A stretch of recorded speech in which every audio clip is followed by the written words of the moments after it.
Sober Sundays with Mike Mechow. We are at Flawed Media in Rockville Center. Our boy Jay holding us down. Thank you, Jay. And every week is very special, I believe. But this week, we have two experts in addiction and recovery. I'm very happy to have Justine here. Hi, Justine. Hi. Thank you for having us. Oh, my pleasure. And we have the very famous Anthony Rizzuto. I don't know about all of that, but hey, thanks for inviting us. So this is great. So we got to speak about your personal stuff, what drawing you into helping families, right? Kind of like your specialties, what it's like working in the treatment field. Justine, how did you get started in all of this? So I had no aspirations of coming into this field. I was on track for nursing, and in early recovery, somebody had suggested that I speak somewhere and introduced me to somebody who then introduced me to Anthony. And just meeting other professionals in the field, it just sounded like it was maybe something that would be a good fit for me, and kind of guided that way. And so I changed my major, interned at Seafield. Chasing the money. That's a good one. Stayed at Seafield, and here I am now. So it's been Any regrets? not one. No. Thriving? Thriving. Yeah. I came into recovery pretty beaten up and broken, and my life is a life beyond my wildest dreams. Things that I never thought would happen have happened. New goals. It's good. Is it a coincidence that you were thrown into this field, do you think? No. No coincidences? No coincidences. So what do you do at Seafield or for Seafield? So when I started at Seafield, prior to, first interning, I did clinical care management in our inpatient. And then from there, I started doing assessments at night and orientations, and then took a very small break and quickly realized that I did not need a break. And Anthony called me and said, "Hey, I think you'd be really good in this position. Let's try it." And so now I am the Long Island account representative and alumni coordinator for Seafield. Wow. Yes. She does a great job at it. Yeah. So very rewarding. Very rewarding. Get to help people. I still get to see patients. It's nice because I go to the outpatients now, so I get to talk to patients in the outpatient level, people living in our houses, and working with people in the field, and people calling, reaching out for help, and getting them the help that they need. So you enjoy Yes. the one-on-one contact with the patients? Yes. People living in the sober houses, in the Yes. outpatients. Yeah. Are you the plug to get people into the inpatient? Yes. Along with Anthony. You heard it here. Yes. Yes. All right. And how did you get started, Mr. Anthony? So, there was never an intention of coming into this field. But I will tell you that I just think, the journey of life. The way I got into this, I was in the pizza business. I had 2 different pizza shops. I did well for myself, and my dad and I were partners for many years, and I had my own challenges with addiction, and then was probably sober about 7 years or so, and I used to sponsor a lot of guys, and one of the guys that I was sponsoring was celebrating a year, and the mom came to see me and said, the wife, I'm sorry, and said, "Hey, just want to say thank you for giving me my husband back," and then the little kid was with her and said, "Thank you for giving me my daddy back," and I guess the kind of seed got planted, and then I started hearing it more from wives or girlfriends of other guys I was sponsoring. You ever think of becoming a counselor? I said, "Counselor? They don't make no money," and I kept it moving, and It's been confirmed. and as I was going, it kept coming up more and more, and at that time I had a wife and 2 kids, and I started coaching my son in soccer and baseball, and I started feeling a desire to want to be with my family more. And the pizza business, it was 68 hours a week. It was a lot of hours. I mean, I did well, but it was just, I was looking for a change, and it just kind of like one came in at the same time and the other one, and called up some buddies of mine and said, hey, if you were going to do this, how do you do this? And they're like, you should get a KSAC. And I said, what's that? They said, that's a credential alcohol and substance abuse counseling. How do you do that? You go to school. Where do you go to school? And I said, well, there's this place called OTI. And then they called up another guy that I knew, and he said, yeah, there's this place called OTI. And next thing you know, I'm registered at OTI in Brentwood, Outreach Training Institute.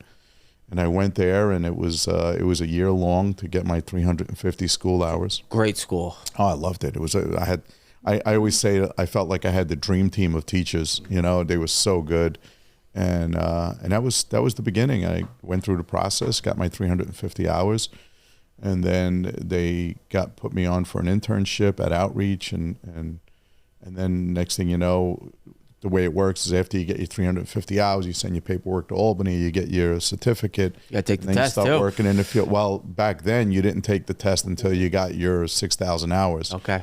So it was 6,000 hours of experience, and went and got a job. I got a full-time job with Outreach and a part-time job with Seafield. And within a couple of weeks, Seafield offered me a full-time job, and it was much closer to my house, so I took Seafield at that time and came into the field, and now it's 22 years later, and I'm super grateful. It's interesting, as I progress on this journey of recovery and this journey of life, one of the things I've witnessed is that, you have no idea what tomorrow brings. We think in 2 years we'll be doing this or be here or do that. If you would have told me when I was in the pizza, I was doing well. If you would have told me when I was in the pizza business that next year you're going to sell your store, you're going to go work in a field, you're going to start at $12 an hour part-time, and then for the full-time job, $24,000, I would have said, what are you, nuts? And a year after that, you're going to be doing domestic violence work, working with men who are abusive to their partners. I would have said, what are you smoking? But it's incredible the way life kind of works out. And let me tell you, I'm so grateful because, I feel like, the world sends us a message about how much money you got. What are you driving? What kind of house do you have? Where do you live? And, I'm a real man of faith. And it's clear to me that the message that life gives us is different than the message or the purpose of why we were created. And I think that's where the disconnect is. And I'm so grateful that I get to use the time that I have here, right, to be able to use some of my ugliest times, my darkest moments, to be able to help somebody else and like to consider an agent of change, Wow.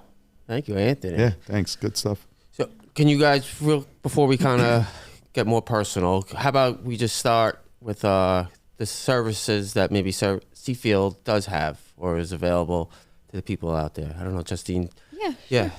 So our inpatient is a 100-bed facility located in West Hampton Beach. Both men, women, ages 16 and up. We have the ability to treat co-occurring disorders. We have a veterans track. We have a LGBTQIA group that goes on, and typically if someone is struggling, they call us and we'll work to see if they meet that level of care. If they don't meet that level of care, we have 5 outpatients in Nassau and Suffolk, 1 in Mineola, 1 in Medford, Patchogue, Amityville, and Riverhead. And what's really neat is we have recovery homes in each of those areas. It's been said, I don't know if this is true, that Mineola is the best running outpatient that Seafield has. Can you confirm that? I cannot confirm or deny. Okay. They do a great job in Mineola. So what else does Seafield does other stuff outside? We have connected with FIST. Yeah, I mean, I can tell you that Seafield, it's when you think about treatment, right? You think about the continuum of care, right? So basically, this whole kit and caboodle, right? If you're a person that's struggling with the proper term we use today, this fancy term called substance use disorder, right? Which all of us knew as addiction, right? But today it's less labeling, right? So a person that struggles with substance use disorder, it could be that maybe you need to start off by seeing an individual therapist, or maybe you need to go to an outpatient, or maybe if you're a little further progressed into it, maybe you go to an intensive outpatient program. Or maybe if you're in a position where you can't stop, right, you need to go to a rehab, but maybe the substance that you're using, if you stop, you're going to go through withdrawal. And depending on what you're withdrawing from, it can be fatal. I mean, alcohol and benzodiazepines are the two most dangerous things to come off of. And when I say benzos, I'm talking Xanax, Valium. So if your body is physically dependent, excuse me, on either one of those, then probably the first step for you is going to be a detox. Hospital-based Right. detox, right? Either hospital-based or medically monitored detox. Like anyone who has the ability to give you medication so that they can taper you down so that your body is not going from 100 to 0, right? And they're able to kind of bring you down safely. So, you take away the risk of seizures, because that's really the risk. The risk is seizures, and seizures can be fatal. But at Seafield, we have that whole continuum, right? So we have people who can be evaluated. We have people who can come in for 1 hour, one time a week. They can come 6 days a week for 3 hours. They can go to inpatient detox. They can go to inpatient rehab. And then one of the beautiful things that Seafield has is these recovery homes, quality recovery homes. When I came in the field and I heard the term sober home, I'm going to be honest with you. When I closed my eyes before I came in the field and you said the word sober home, my mind had this idea of a place that's roach infested, filthy, people shooting up in the bathroom. When I came into the field, one of my first jobs at Seafield was running men's day treatment. So a lot of the guys that were in day treatment were coming 4.5 hours a day. A lot of them were in the recovery homes, either ours or other people's recovery homes. They'd send them to us for treatment. And I was blown away, like listening to the value that the home had to the patient, and then also listening the difference between this kind of home and this kind of home. I remember one guy said that he was in a non-Seafield home, and he said, "You guys get to have milk with your cereal?" And I said, "What?" And he said, "We don't get milk. We have to have it with water." And I that might be a little thing, but just to kind of realize, like, sober homes aren't bad, and sober homes and recovery homes, we use those terms interchangeably, right? Sober homes aren't bad, but there are some really bad sober homes. And it's really, it's a challenge, because the bad ones give, they give this stereotype of what it's like, so people don't want to go there. And I'm super grateful for Seafield and the way they do it, with putting a house manager in each house, making sure that there's some oversight, random urines, breathalyzers, zero tolerance, you got to go, and, you might think of it as a hard line, but the reality of it is we have to look out for the well-being of the group there rather than an individual. I can tell you they don't get enabled there, that's for sure. And Justine, what has drawn you maybe more towards helping families, and do you have a special kind of people that you're drawn to helping or getting people into sober houses? Anybody struggling, really. I'm not opposed to helping families at all, but really anybody that is just struggling, and whatever their needs are, if it's something that I'm not able to do, I'll point them in the right direction where they can get the help that they need. What about mothers? Moms are a soft spot. So I guess I, a mom myself of 2 girls, understand some of the struggles that come with that, using and having children. So that is a I know. spot. Yeah. But also like experience that you have, your own Yes. personal experience, that you're able to share that Yes. with other mothers. Yes. Like mothers may look at you and be filled with hope. Yeah. So my daughters were very little when I came into recovery, and now that they're older and I look at them, and I'm so grateful I went when I went, because like I said, a life beyond my wildest dreams. They've been afforded some opportunities as a result of my recovery. So yes, when there's a mother I hone in and... Sorry, I asked you such a personal No, question. not at all. Not at all. Any things that you don't particularly enjoy, or maybe changes you want to see in this field?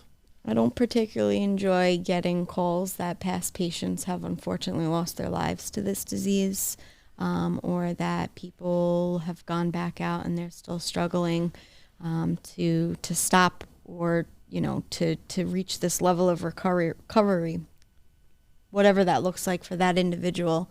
Do you take that home with you? I have. Yeah, I'm a human, so yeah. Mm-hmm.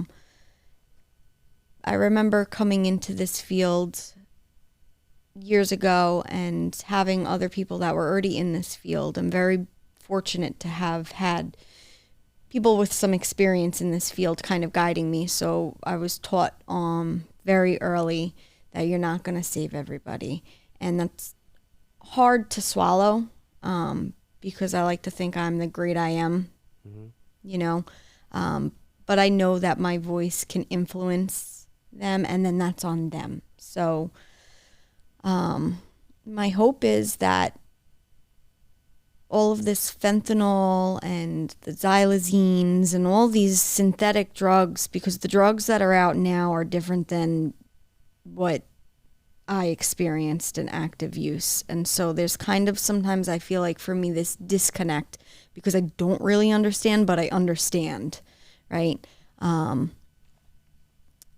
it's concerning to hear the flood of substances coming in and essentially wiping out a whole generation of people. I think we were somewhere the other night, and it's the equivalency to a 737 crashing daily.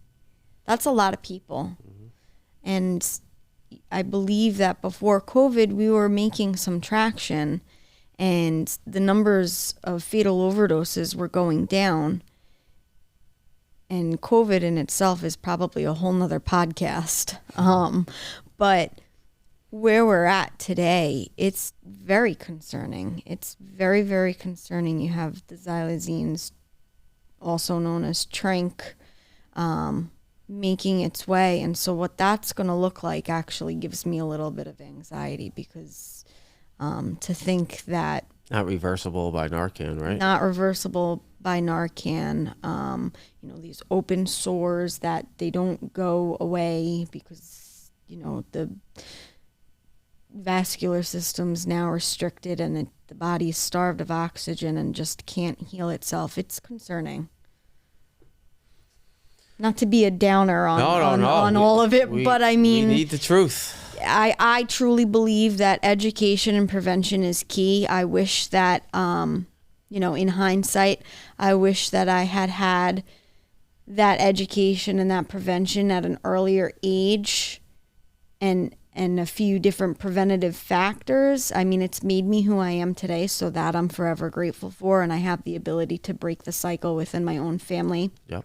With my daughters, and like you said, share what I know with other mothers so that they don't have to go go through some of the horrors that I went through in early recovery. Yeah. Mike, if I can just add to a couple of things, I thought that was great.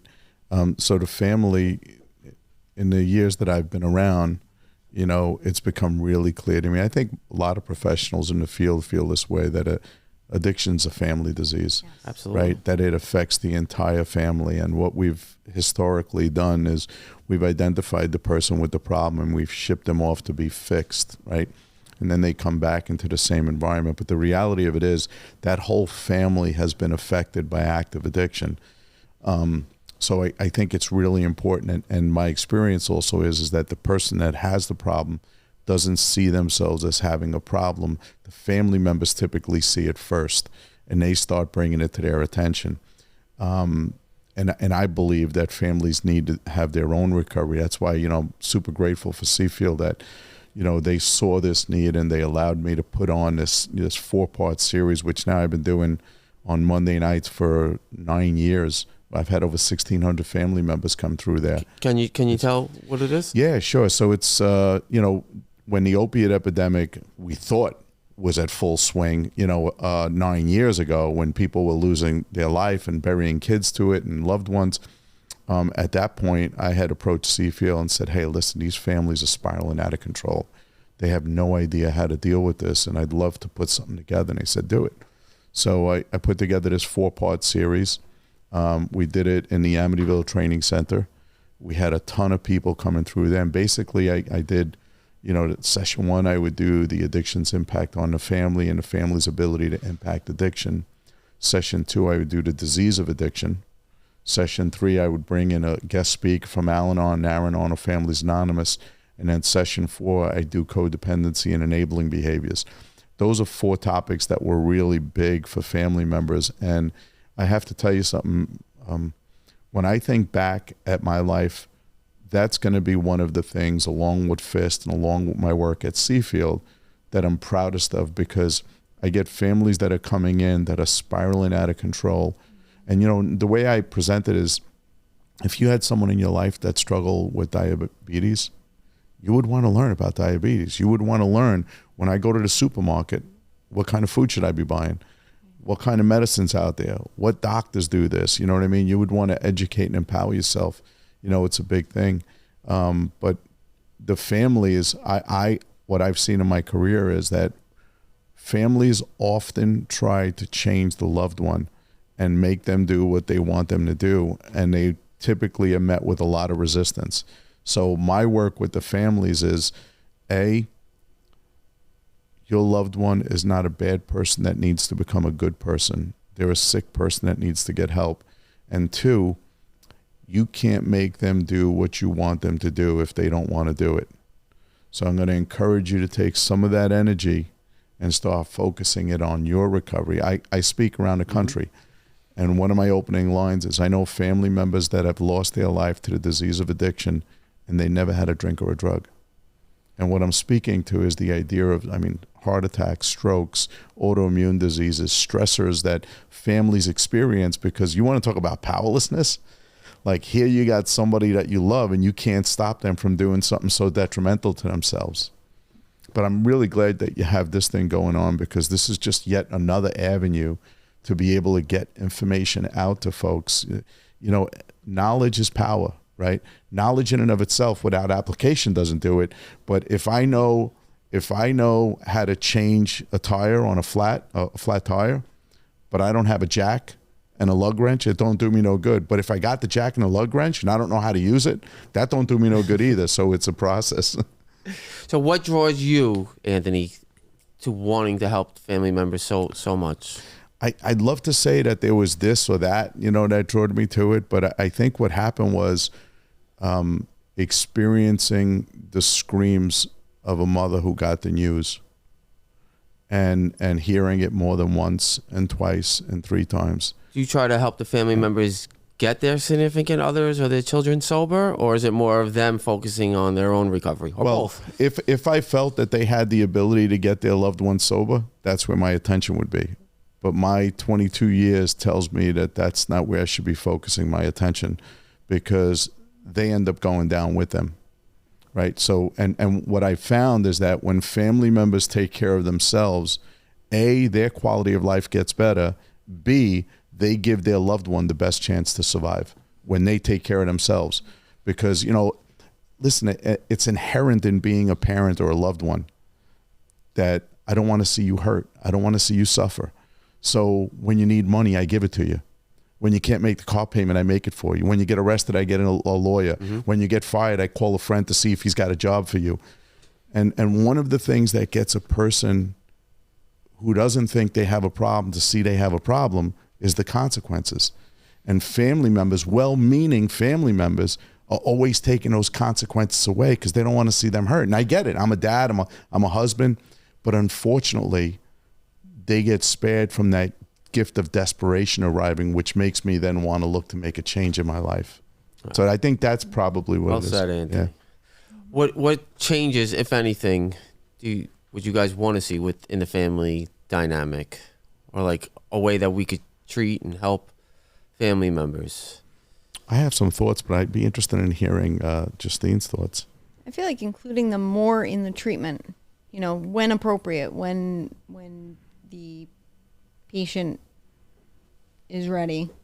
Are there signs, Justine, that like family members should look out for? Oh, absolutely. Do you want to? Yeah, I mean, I think that when it comes to the families, I think the family, I got to tell you, I work in the treatment world. We all worked in the treatment world, right?